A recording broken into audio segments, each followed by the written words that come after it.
The Hog Sty is brought to you by TicketClub.com, your one-stop shop for live events nationwide. Whether you're looking for game, theater, or live performance tickets, don't sweat it. TicketClub.com has you covered. So make sure you're going there for all your live entertainment needs, and make sure you're clicking over to them from the banner at the top of thehogsty.com.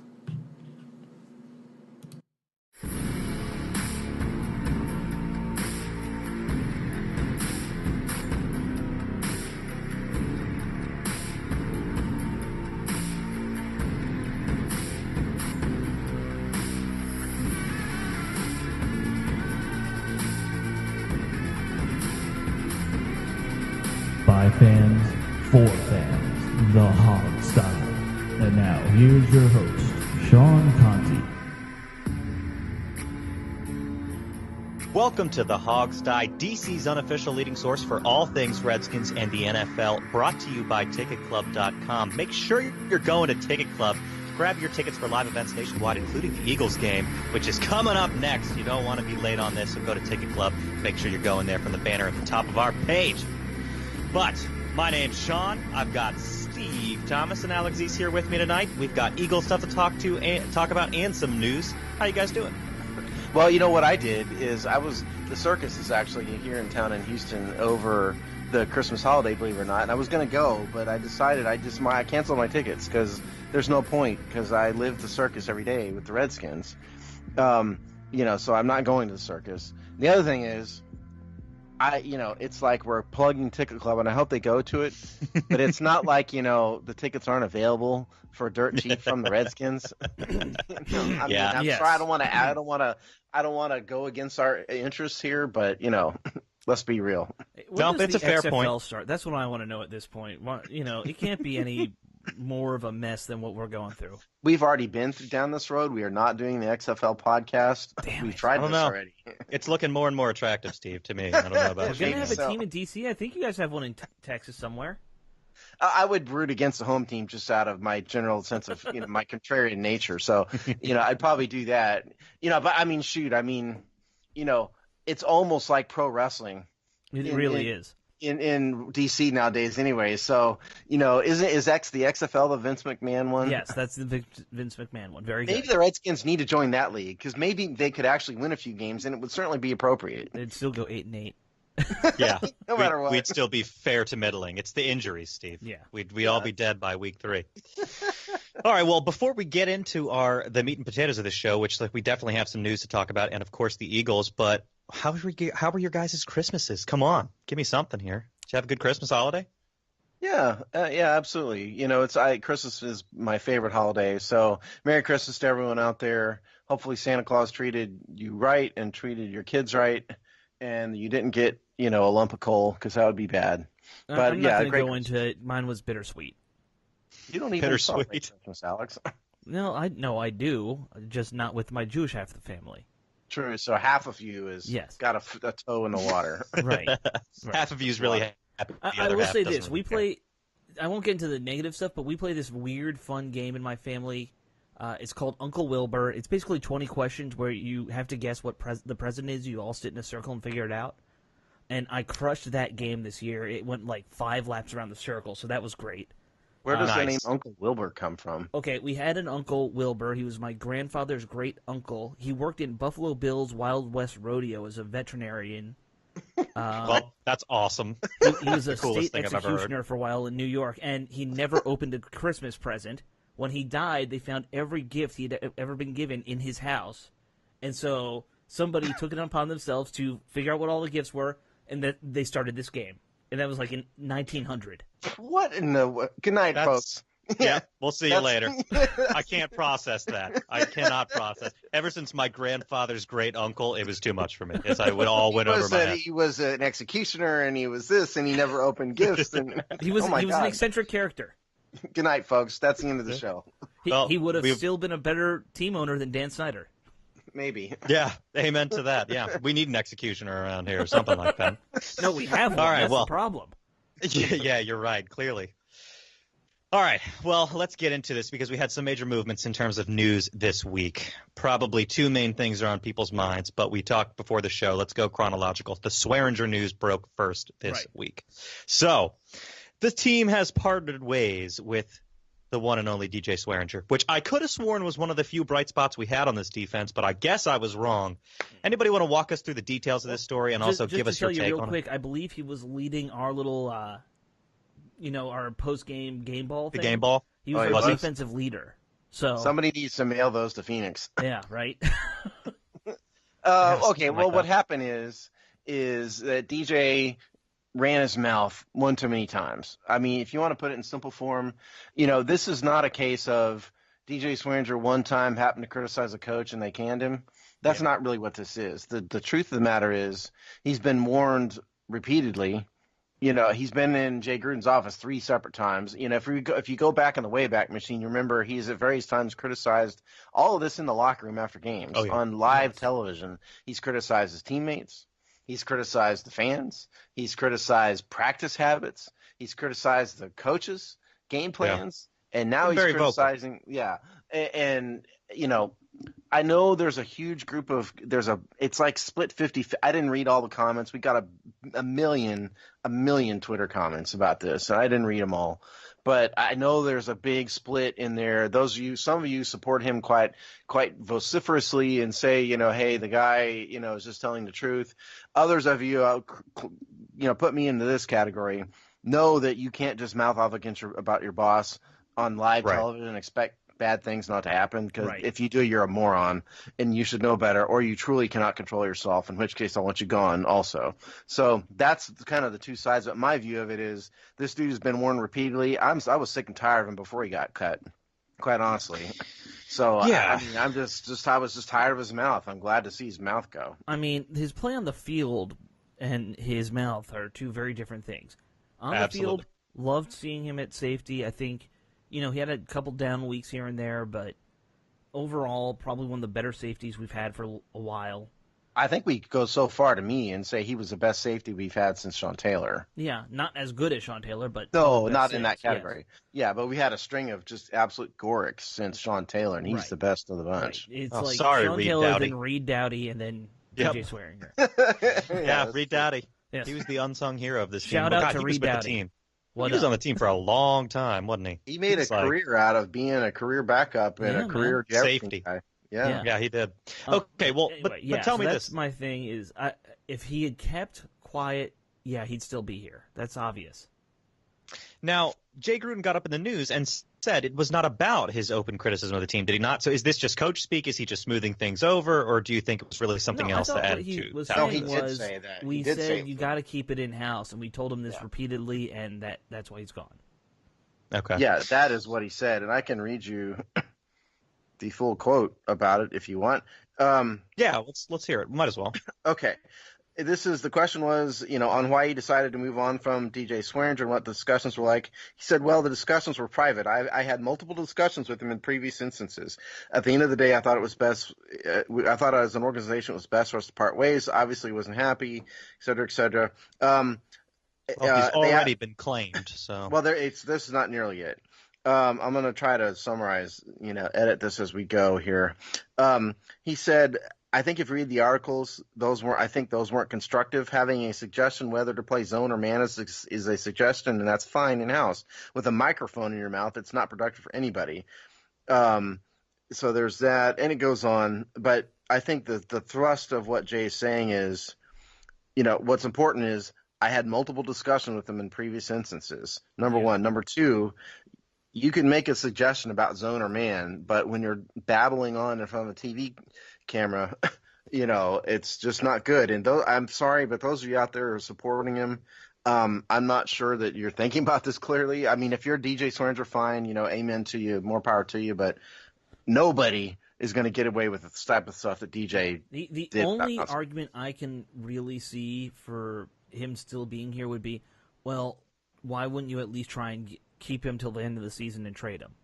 And well, I know that's probably a little bit more just cold calculating, not taking any emotion into account about what the coaches would deal with then, but that's the one argument I can see. If you think about it from a supervisory standpoint, yeah, I know. This guy just basically pooped all over, your talent as a coach. Yeah. And I think if you don't get rid of him one way or another, then you lose the locker room. You lose the respect of the players. They might not. So I'm sure he had friends in the locker. I'm sure people are sad to see him go. But if you let somebody run all over you on live national television, you're gonna not. You lose the locker room. So I think one way or another, you have to go. There's that side to it, but just from if you're trying to build a team standpoint, it does suck to just drop a player and not get anything for him. Yeah, okay. I mean, so you get, we're going to give up, a 5th-round pick or something, Yeah. To me, if I were the coach, it'd be more important to get rid of him immediately I guess so. than anything.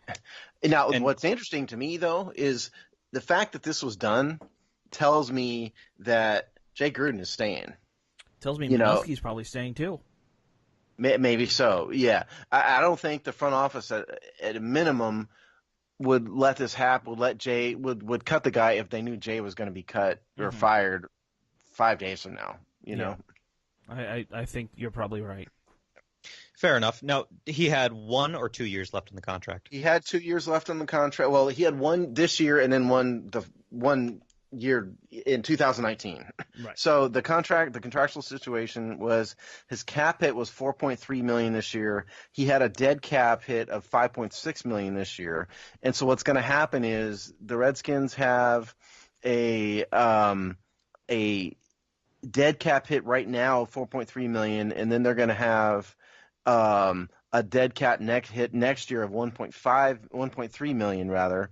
So he had a cap hit next year of $5.8 million. So the part and parcel of all of it is that next year we're going to save $4.5 million by getting rid of DJ Swearinger. This year's cap doesn't really matter, but they're saving, they're a little bit this year, but it came out to it's a wash this year. I'm sorry. No savings, no loss, but next year they're going to save about $4.5. No. It's a gain, but it's not as big a gain because the dead cap money rolls into next year. And so he had a $5.8 million cap hit next year. The savings is going to be $4.5 million, if that makes sense. Yeah. So none of that makes sense to me, Steve. It's hieroglyphics. The bottom line is that he was a zero. He's a wash this year, and it's going to save $4.5 million next year. That's the bottom line. Yeah. The big thing to me really next year is in my mind you need 2 starting safeties because Clinton Diggs is not worked out. He's a free agent. Right. Monte, who knows what's going to happen with Monte because of the legal issues, and Swearinger's gone. Well, it's not like we haven't been in this situation before. We're in this situation every year. Yeah. I don't know what's changed. That bad. I don't know what's different from every other year. Well, we had 2 years where Swearinger was penciled in as a starter. So there. Well, we had to find him last year. So last year we had none. This year was the year it was established. So we're back to normal in hunting for safeties. And we all know what the Redskins do. They draft DBs like DBs are going out of style. Right. So we'll draft. They usually do corners, not safeties. Yeah, but I mean, I think it wouldn't surprise me if they converted Adonis Alexander to safety. Yeah, there's been some talk of that, or even Fabian Moreau moving. Maybe, yeah. I mean, Jay was talking about the new guy Harlan Miller being moved to safety. Who? The guy we signed last week. Okay. Jay was talking today about moving Harlan Miller to safety. Hopefully their plan isn't Harlan Miller because that means they have no plan. No, that's not a plan. That's an emergency. Yeah. Well, this whole roster is built based off of emergency planning, right? Let me ask you guys this. I'm not the host here, but are you guys in favor of cutting him, or should they have kept him? Really, if it comes down to one or the other, I probably would have. I agree with you. I would have cut him. I propose the whole, you keep him and trade him next year is more of a devil's advocate thing, but I would probably have cut him. I think cut. And the reason that I would say that is because you're in a rebuild, or at least me and Jamal, I know, certainly hope that we are. And, frankly, your safety shouldn't be your tackle leader. He shouldn't be a critical position that you're overpaying for. I think we need help other places. Adding his mouth onto that it makes an easy cut decision. So I'm actually in favor of it from multiple angles here. I think we need a lot of help. If we can save $4 million and put it somewhere else, it's probably a better call for us, would be my take on it. Now you're seeing just random fans wanting La'el Collins. Yes, if he's right. I mean, don't get your hopes up. That would be my. Have I given the impression I'm not in favor of a rebuild? Because you said you and Jamal are in favor. I wrote a whole column. Who on our little crew is not a rebuild person at this point? I wrote a whole you're column right. about blowing up the whole organization. But you don't believe that it's really happening. Is the distinction there? Is you want it, but you don't think we're actually going to be in a rebuild. Yeah, correct. That's the distinction. Yeah. Okay. Well, you know what? You're probably right about that. We're nose to nose on that one.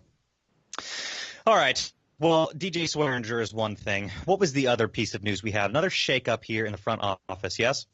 Yes, we had a bunch of business guys lose their job, either quit or lose their jobs. I'm not quite sure what happened. We were winning off the field, Steve.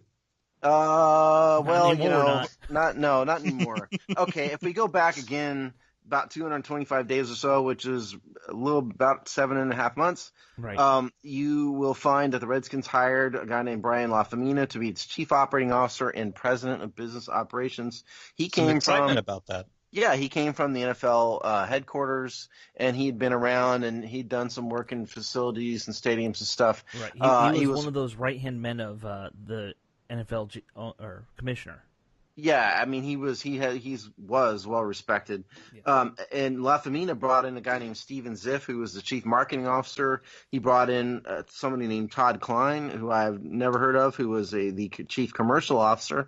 And he brought in a new consumer sales VP, Jake Bai. Well, all those guys are gone. Right. As of this afternoon, all of them are gone.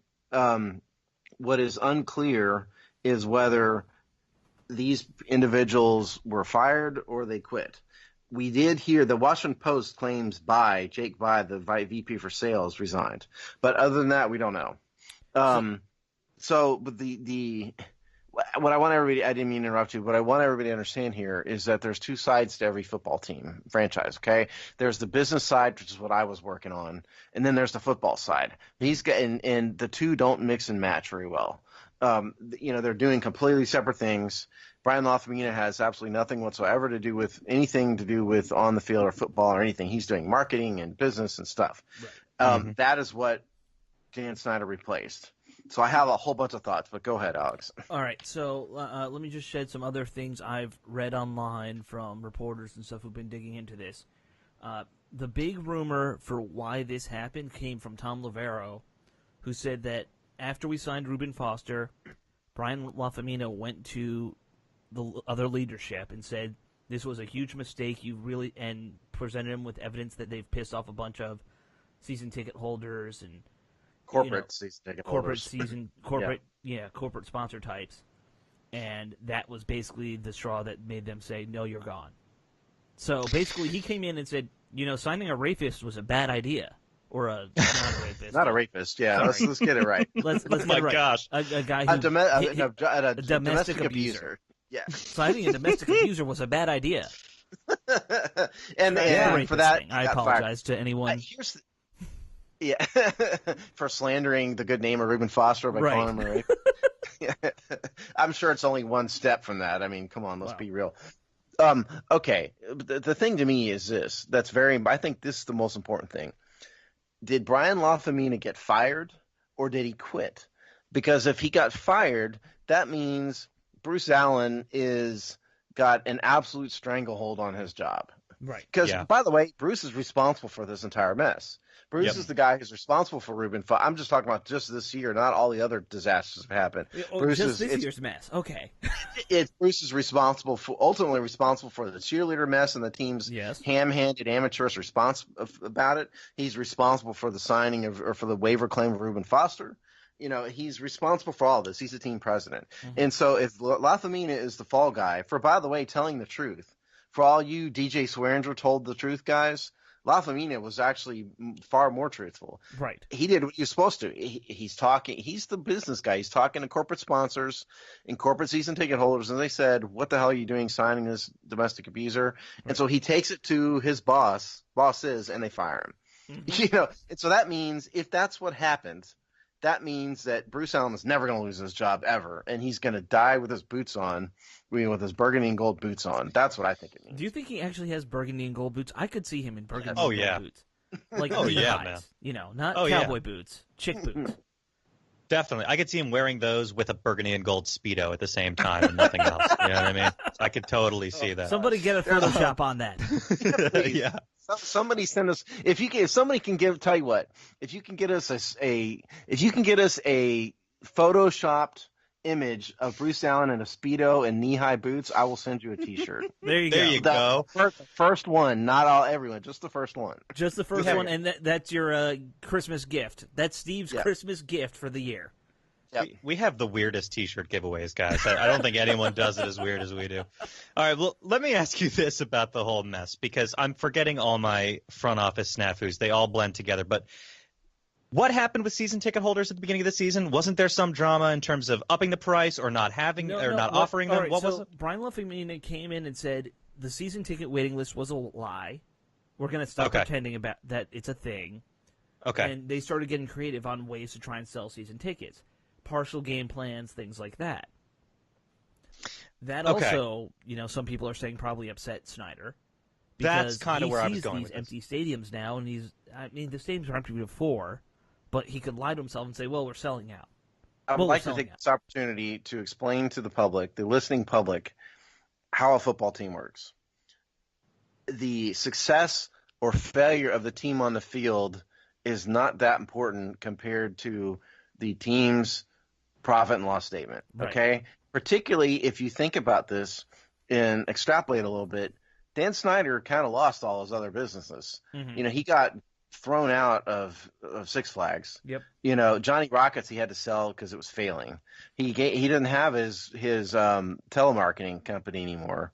He's out of the Tom Cruise movie making Right. business. We went over this recently. He's kind of a failure in life.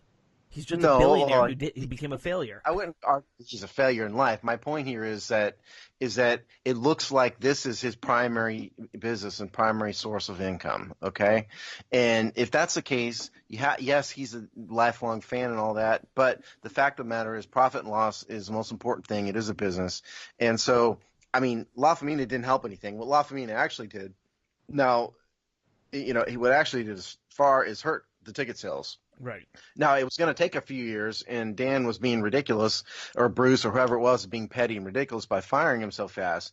But the fact of the matter is, it got a whole lot worse this year than it ever was. And so I think Lafemina had that on his head. And then you throw in the, how dare you question us about signing a domestic abuser thing, and that was it for him. Well, so here's and this is a more deep philosophical corporate question, really, Steve. Did it get better or worse because of Lafemina, or did he just say, here's the rot and shows it to you? I'm talking about profit and loss, okay? Right. Last year, they were selling the stadium sold out. This year, the stadium, But the stadium was still empty, even when it called it a sellout. Matter. The tickets were sold, and now they're not. And so, just from a pure profit and loss perspective, the team is losing. I don't know if the team isn't losing money, because you have to really be ham-handed to lose money owning a football team. But the team is making less money than it was last year. Now, there's a reason for it, and Lafemina, a rational person would go, okay, he's kind of building something here, and he's doing it right, and he's going to build a fan base, and they're going to come back, and all of that. Right. But the simple fact of the matter is, this year the team is not making anywhere near as much money as they were, and so I think that probably affected Dan Snyder. But and I know we don't want to spend a huge amount of time on this, but I'm having trouble understanding why exposing the fact that the tickets are available now and the waiting list was a lie. How did that equate to less tickets sold? I guess I'm not following because how. Last year the tickets were all sold. What they were doing, as we subsequently found out, is they were selling a bunch of season tickets to ticket brokers. Right. And that's like our sponsor ticket club probably has guys who are buying season tickets, and so that's how the stadium was selling out, and they basically cut all that. They yanked back a significant chunk of that. And then when they got rid of the season ticket waiting list and they made single games tickets available, thinking they were going to be gobbled up instead, nobody did. And so it all blew up in his face. Now, the smart person would say, well, you got to give him a chance, because we're at rock bottom here. But Right. No such luck. I mean, I think...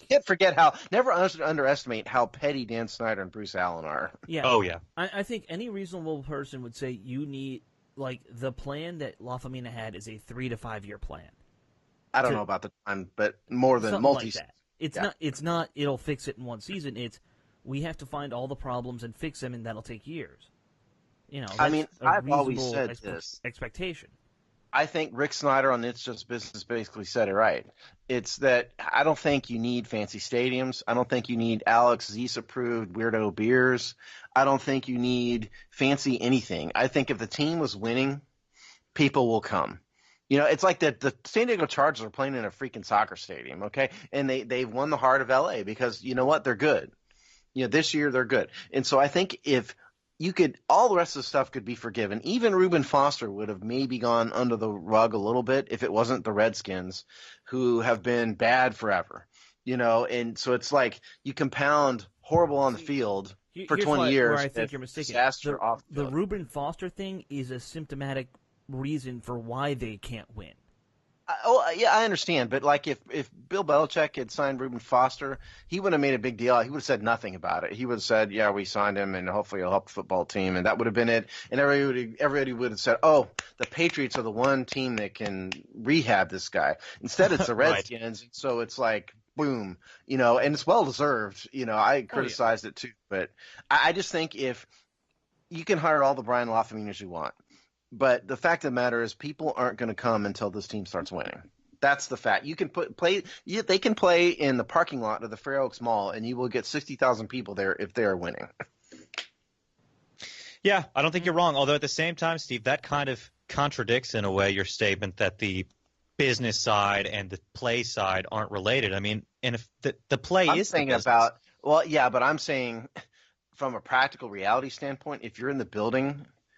They don't matter. The football people are doing their thing, and the business people mix with their thing. Yep. No, they don't. That's my point.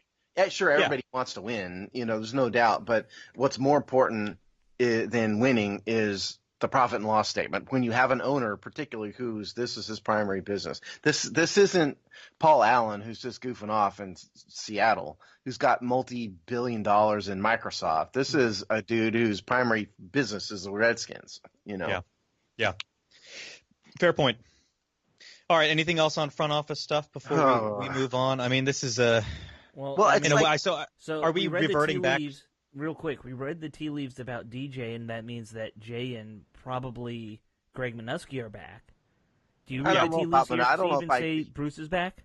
Yeah. Yeah. First of all, I don't know if I agree that Minuski's back. I agree that Jay is back. You and I may disagree on that. I don't think it necessarily means Minuski's back. But I'm saying in terms it of probably works in his favor. That's yeah, it certainly works in his favor. In terms of this, yeah, I mean, I don't think unless Lafamina went out like middle fingers blazing, deuces, I'm out of here, you guys, and moon Dan Snyder on the way out the door. Right. Unless that happened, if he was fired. I think it 100% means that Bruce Allen didn't go. Bruce Allen won a power struggle again, right? And he's not going anywhere. Because remember, they basically slandered Scott McLuhan headed out the door, and yes, they did. We're not going to say why we know that here live on the air, but they slandered Bruce. Scott going out the door basically, and it was a power struggle then. This is a power struggle now, and at both times. Bruce Allen won. So this dude is like, it's going to be cockroaches and Dan Snyder after a nuclear holocaust, or Bruce Allen after a nuclear holocaust. Well, Dan Snyder too. We're not going to count him out. The two of them will be in, holed up in Ashburn, after the nuclear winter happens. Eating cockroaches on a stick. There you go. They deserve them. All right. Yeah. So are we going back to a time when all these tickets are going to go to resellers again? And you'll just say, what does that mean for the fans? It doesn't really mean anything different to the fans. They can still get their tickets. Absolutely nothing. The fans, if I scroll through our Twitter on this, and we got besieged with hundreds of comments about it. Fans are pissed about it, which is funny. But you shouldn't be pissed about this, is the thing. This means absolutely nothing whatsoever to the team.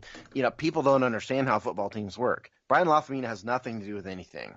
He's a business player recruiting. Field, yes, but in terms of customer relations, PR relations, that kind of stuff. The average fan wouldn't even known the name Brian Lafamina Until now. You mean, You know? Well, no, the average fan knew the name Brian Lafemina because For about the 30 Redskins seconds brought they him in forgot him. 255 days ago and said, 225, this guy's yeah. going to save our franchise. Our front office is going to be great because he's a genius and he's going to fix everything. And we've heard him about one time since then. You have. I've heard about him a bunch of times. I'm just saying, I think the average person on the street Oh, yeah. really the average doesn't person, have no. any clue. Yeah. Yeah. Us people who were like obsessive about it, yes. Yeah. Yeah, it just seems weird to me that you would hire a guy and less than a year later you'd fire him, given that he must have told them his plan for these things ahead of time. It must have been clear to Bruce Allen and Dan Snyder, okay, we might lose in the short term because of these changes, but it's a long-term plan. It just seems very strange and indicative of poor leadership. You'd hire a guy with a plan and then fire him for executing on that plan less than a year later. You're 100% right. But remember, this is the Redskins. This is the team and the leadership that took the greatest or second greatest team of the 80s and early 90s and turned it into one of the dregs of the NFL and a perennial laughingstock over the course of 2 decades. So these are the people that did that. And so does it really surprise anybody that they hired a guy like Brian Lafemina? And yeah, he hurt the bid profit, margin for sure. But like you said, there's no doubt he gave the plan ahead of time. You don't walk into a job like this and not say, give the boss the plan. Right. And the fact that they just ignored it and tossed him out on his head, does that surprise anybody? It doesn't surprise me at all. Well, I wouldn't be surprised if we found out they didn't understand the plan. Because I honestly don't know if these guys would understand That's it. True. That's true. They were drinking too many Coors Lights when he was going over it. Yeah, he comes in and he says, so we're going to tell them this. That's a good idea. Excuse me, Brian, just a minute. We're going to go get another drink. Keep talking. Hold on. I promise. I promise. I can crush this against my head. Want to see? Yeah. I'm kind of surprised we haven't heard, in the media there hasn't been some leaks out that he was a raging alcoholic behind the scene, and they just had to get rid of him. Days. Give it time. You're right. Yeah, give it you're time. right. We'll wait for Cooley's word on that in a few days. You know what's the worst thing about this is that the team hadn't spoken at all about this. No. We're not going to hear from Bruce. Does not have the guts to face the media about this. Who's or Dan. have to speak on it is Jay Gruden. Jay Gruden. Yeah, exactly. Because they're going to ask him no business tomorrow. to talk about this. They're going to ask him at the next presser tomorrow. He's going to speak tomorrow, and they're going to ask him. And he's going to have to go, well, I don't know what he's going to say, but you're right, exactly right. They're going to let poor Jay get thrown to the wolves over this. Yeah. If Gruden were a bit smarter, he might even just be like, screw it, I'm out of here at this point. Well, he can't do that. He'd lose money. He can't do that. Yeah, he's got to ride this thing out. Yeah, now get himself fired, then maybe he needs to go moon Dan Snyder, and get himself fired. But yeah, of course that'd be fired for cause, and then so he'd lose his money then too. He's got to subtly really suck. Right. That's what he needs to do. Or become brutally honest in his press conferences. Yeah. I mean, it's not a far stretch to make the team suck really bad, unless it's not that. Hold on. If big he can't make them suck really bad when they're on their 4th string quarterback, I don't know if he can make them suck. He's trying, but he's trying to make them good. Now I'm saying he needs to change his perspective. I think if you want the team to suck, I think Jay should just stay the course there, Steve. I don't know what you guys are talking about. He's doing the right thing. Just keep riding it out, buddy. Yeah. All right. Well, on that cheery note, maybe it's time to talk about the team again. We do have another game coming up this season. I can't believe we have to suffer through another one of these. Actually, I'm sorry. Let's redo that. I can't wait to see the team take the field on Sunday. It's going to be a glorious victory. That's what I meant. Let's talk about this Eagles game. Didn't necessarily go very well the last time we saw them, which was not too long ago, actually, just a couple weeks ago, just a couple games ago, right? Yeah. Yeah, it was. And by the way, that one was a 20-13 loss on December 3rd. That's right, 20-13 loss. I don't know how many total yards we had, but I know that 90 of them came on a single play from Adrian Peterson in a one-play game. Yeah. So So let's get into it. Let's start with offense, Josh Johnson, and see what their prognosis is against the Eagles. How you guys feeling? Well, first of all, we gained 235 total yards against the Eagles a couple weeks ago, and 90 of that was Adrian Peterson. So we basically gained 145 non-AP one-play yards in that game. Right. So, and this was the start of the Colt McCoy era, right? The Eagles game, I believe this is Colt McCoy era, yes. the very brief Colt McCoy era. It didn't last. Did not go very well. No, and actually this This was our first Sanchez action of the year, too. This was against the Eagles, was it not? Oh, that's right. Yeah, it was. You're Yeah. right. Yeah, he came in. Look, I mean, the Eagles defense is not what it was last week or last year. It's not nearly as good. They're not as consistent. They've given up a ton of yards. They're 28th in total yards. They're 27th in rushing yards per attempt. Their rushing defense just has not been good. They're 7th in rushing yards. I don't know. I mean, this is another game where it feels like we say the same thing over and over and over and over again every time. No, we do. Yep. We do. I mean, Team you won't have to change. and the only chance they have to win any game is to get Adrian Peterson rolling, get him rushing. And by the way, I was looking at the wrong chart incidentally. I mean, they have given up. They're surrendering 3.9 yards per attempt rushing wise, so it's pretty good. But point is, the only way the Redskins can have a hope to win a game is to have Adrian Peterson establish the run, and then Josh Johnson be able to pass and gain enough yards to keep them honest. If they do that, can we win a game? Maybe. Depends, but it really and truly depends on how motivated this team is. I mean, they've been dealing with the circus for weeks and weeks and weeks now. If they just want to get done and get over with, it may be a blowout. But if they play hard, that's how to do it.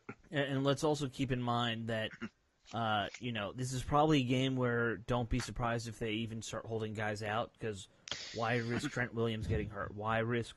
Well, Jay addressed that today and said he wasn't going to do that. Oh, he did? So, Okay. we're talking his Wednesday presser. They asked him exactly that, and Jay said no. Okay, that's Yeah, good to know. He's clawing and fighting for that 8th win, which I respect. But Yeah. at the same time, though, I like Alex's point. Pull the guys out that are at least injury prone and start assessing the rest of the roster. Start playing some of those deeper players. Call someone up from practice squad. Do what you got to do.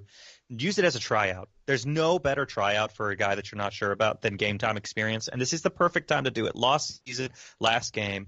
Get them out there. See what combinations work. Okay. I need to correct myself, by the way. I had a mistake in my chart.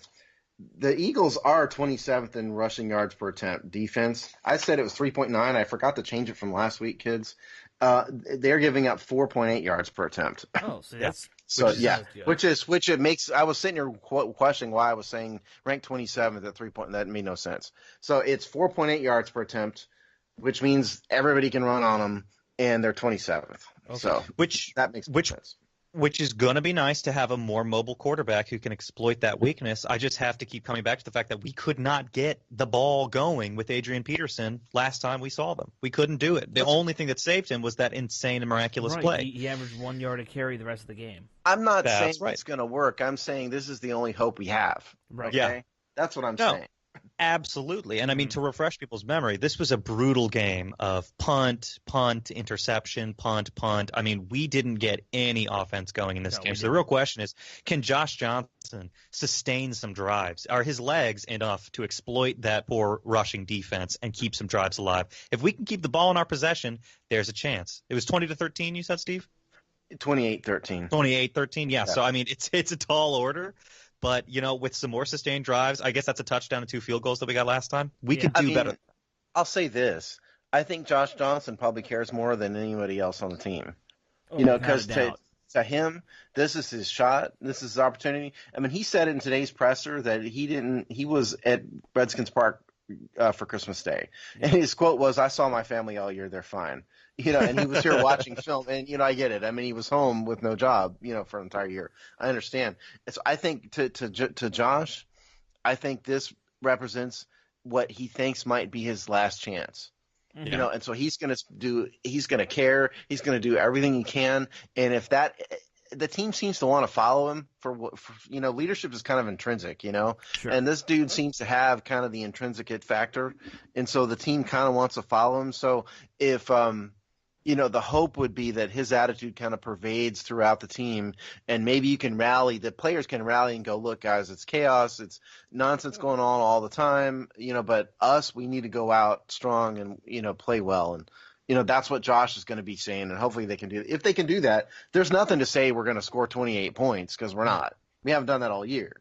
No. Right. But that doesn't mean that we can't hold an inconsistent Eagles team down and do enough to win if they get AP going and Johnson plays well enough and doesn't make mistakes. Yeah, I mean, I guess we didn't have Crowder last time we saw them, so that could help a little bit too with the underneath stuff. Super Bowl. Yeah, Super Bowl caliber talent right there. Well, yeah, that's right. I mean, I know you're being a little sarcastic, but Crowder does seem to be the one that Johnson goes to for the big plays. Yeah, no, I actually wasn't being that sarcastic. I actually think that's a big ad for our team right now, which isn't a great thing to say about our team, but it is what it is. I mean, Crowder's presence definitely helps. Yeah, I like Crowder. I'm not trying to be too down on him. I just mean at this point, nothing's going to help this team score, become a high-scoring team. No, they don't have any. There's no miracle weapon that's come to save them. You're right. I mean, they haven't scored more than 20 points in a game since November. Yeah. Okay. The last time this team scored more than 16 points was against the Dallas Cowboys on Thanksgiving Day. So take that for what you will.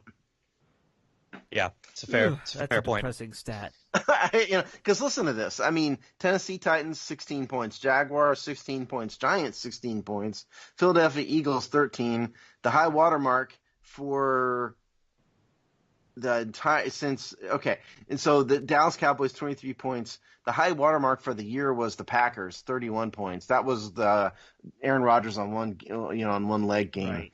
And then the other one was the Cardinals. We scored 24 points. Yeah. So I mean, it's 23 points. Team. It's that Yeah. simple. Yes. Oh yeah. Yeah. You know what? Just if you can get past midfield, just let the kicker try a field goal. Just do it every time. That's probably our best hope. Let Dustin try to kick like a 65-yard field goal and see what he can do. What's the record? Just do it. He got damn close. Yeah, he got damn close. 65, 68 or something like that. I think let's it's just go for the 64. record. Yeah, isn't it 64? It might be 64. Yeah, we might as well let him kick. Yeah. Go for the record. Yeah. Go for the record. Be winners at something. Yeah. All right. What else do we have to say about offense? I mean, this is the worst time to talk about the offense. Nobody that's here right now is probably going to be back, or at since least it's a lot our of last game preview, since it's our last game preview of the year, I'll just review some of the stats that we've rung up so far. They're 29th in points. Oh God. Don't do this, Steve. 28th, I would have to. 28 in total yards, 28 in yards per game, 28th in yards per play, 28th in passing yards, 28th in passing yards per attempt, 17th in rushing yards. Thank you, Adrian Peterson. They have run the ball 402 times, which is 11th, the 11th most in the NFL. Wow. Alex Smith's quarterback rating before he went out was 85.7, which was 27th in the NFL. Average completion percentage, 25th in the NFL. Red zone, 24th. That's by touchdowns scored. And oddly enough, third downs are not entirely terrible. They're 19th in third down conversions. That's so strange to me. This team cannot sustain a drive. I cannot believe that stat. That's weird. It's got to be front-loaded at the beginning of the season. And they've given up 40 sacks now. It is hallelujah. By the way, it is front-loaded. But yeah 40 sacks, which is 20th. So those are your cheery offensive stats for the year, kids. Yeah, everything kind of fell apart in the second half, didn't it? And it wasn't exactly riding high in the beginning. No, we were very average in the beginning. Yeah, but average to shit. I mean, it's amazing people miss Alex Smith now. I still don't. But yeah, I don't either. Some people do. Some people are missing. The one thing I'll say about Smith is he didn't make dumb mistakes. No. We were plus 13 in turnovers with him, and we're plus 7 now. He didn't make good mistakes either. Yeah, exactly. He took no risky moves, and that's Would you rather have Alex Smith or Josh Johnson? That's a good question. Let's go with that question. Okay. Honestly, yeah. Honestly, with everything into account, both the contract numbers and the play of the field and all of it all together, I'd much rather go with Josh Johnson. I wish we just signed him at the beginning of the season and not given $70-some million to Alex Smith. But like production per dollar, like Johnson is higher, basically, is what you're saying. Exactly. Yeah, I mean, other than the thing that you very rightfully called attention to, which is the turnovers and the lack of mistakes, that's not everything all Johnson, else. By the way. I mean, Sanchez threw some. Colt McCoy had one. I mean, that's even right. if you go and look at that. The interception last week where we kind of lost the game, that's not necessarily just on Johnson. That one was just on Johnson. No, it was bad blocking. Yes, it was. That was on Johnson. That was a horrendous pass. That was on Johnson. I mean, Johnson has thrown 3 interceptions in 2 games. Okay. Right. Yeah. He's thrown a lot of interceptions. And what is 2 touchdowns? 1 touchdown or 2? I think 2, right? Yeah. I think it's 2 to 3. I think so. Yeah. So that's not a great ratio. No. let's not get it twisted. I understand your point, Sean, which is, would you rather have expensive Alex Smith at 71 million, and 8,500 billion guaranteed, or would you have Johnson on a min contract and see what happens because he's kind of invigorated the team a little bit and he's willing to take a little bit of risk? I get that, and you might not be wrong. Yeah. Now, I kind of agree, and I mean, if you gave a guy like Johnson a full year, a lot of those mistakes might go away. Might. Well, or he might show his true self, which is inconsistent Josh Johnson that got run out of Tampa. Sure.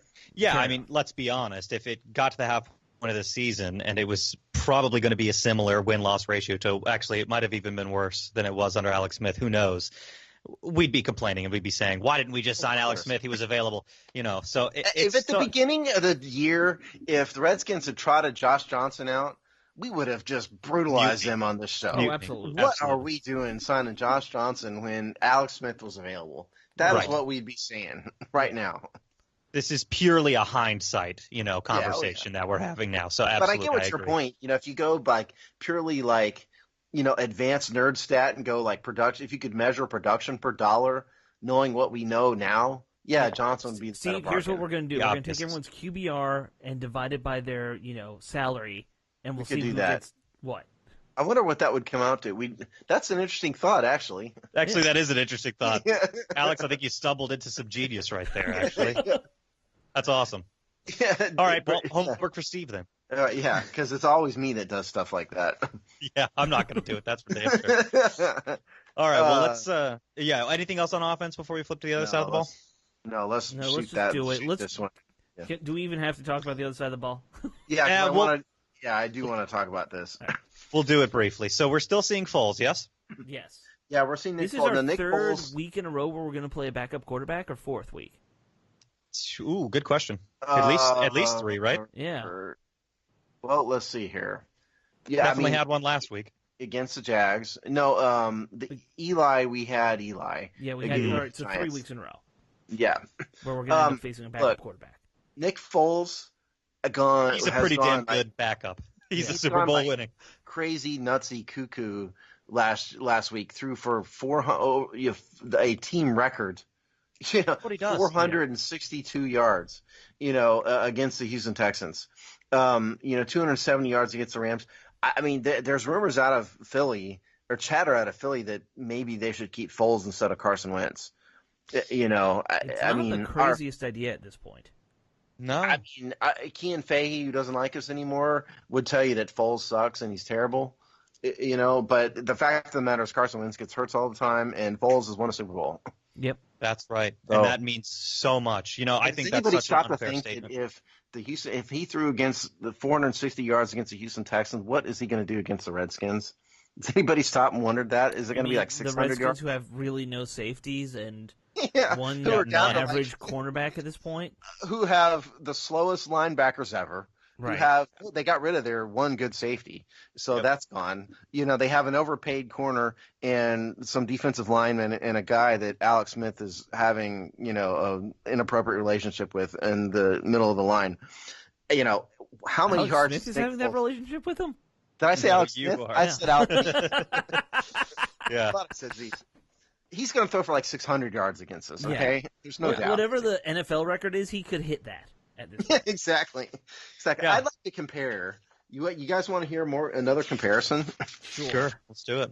Because, again, we're at the end of the season here, so I thought, I wonder how good the defense is doing compared to where they were last year. And surprisingly, you guys will be pleasantly surprised, I think, in some respects. Except I need to get on the correct. Well, I'm surprised we're actually worse. Yay! No, we're not, actually. Okay. Last year, at the end of 2017, 28th in total points. All right. 9th in passing yards, 16th in passing yards per attempt, 32nd and last in rushing yards, 29th in rushing yards per attempt, 21 in total yards. This year, we're 14th in points, 15th in total yards, 15th in passing yards, so that's less, but 17th in rushing yards, and that's giving up just having a couple disaster games.